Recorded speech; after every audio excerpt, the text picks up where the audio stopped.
प्रधानमंत्री नरेंद्र मोदी की हालिया ब्रिटेन यात्रा के दौरान महत्वपूर्ण ऐतिहासिक घटना रही मुक्त व्यापार समझौता फ्री ट्रेड एग्रीमेंट एफटीए। गौर करने योग्य है कि एफटीए से सीमा शुल्क हटाने या कम करने से दोनों देशों के सामान एक दूसरे की मार्केट में सस्ते दामों पर मिलते हैं, जिससे दोनों देशों का ही व्यापार बढ़ता है।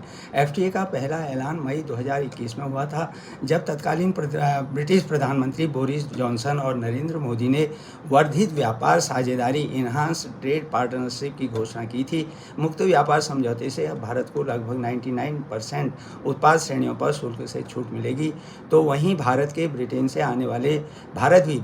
आने वाले करीब 90% सामानों पर टैक्स घटा देगा। इससे दोनों देशों के बीच हर साल करीब $34 अरब 25.5 बिलियन पाउंड तक का अतिरिक्त व्यापार बढ़ेगा।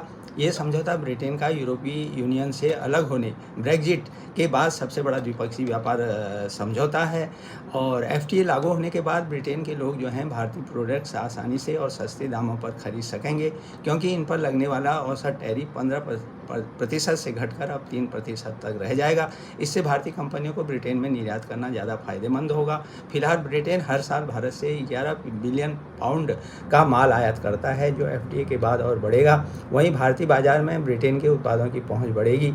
अब भारत में ब्रिटेन के सॉफ्ट ड्रिंक्स हैं, कॉस्मेटिक्स, कार और मेडिकल डिवाइसेज जैसे प्रोडक्ट्स पहले से सस्ते और आसानी से उपलब्ध होंगे। इसके अलावा मोबाइल है, लैपटॉप है और इलेक्ट्रॉनिक गैजेट्स, जूते, कपड़े और फैशन आइटम्स, ज्वेलरी और गहने, चर्म उत्पाद भी सस्ते होंगे, और इस समझौते से दवाओं पर भी प्रभाव पड़ेगा। इस समझौते में भारत ने महिलाओं, विशेष रूप से महिला उद्यमियों, व्यापार मालिकों और श्रमिकों के लिए व्यापार अवसरों को बढ़ाने के लिए लैंगिक समानता प्रावधानों को शामिल किया है।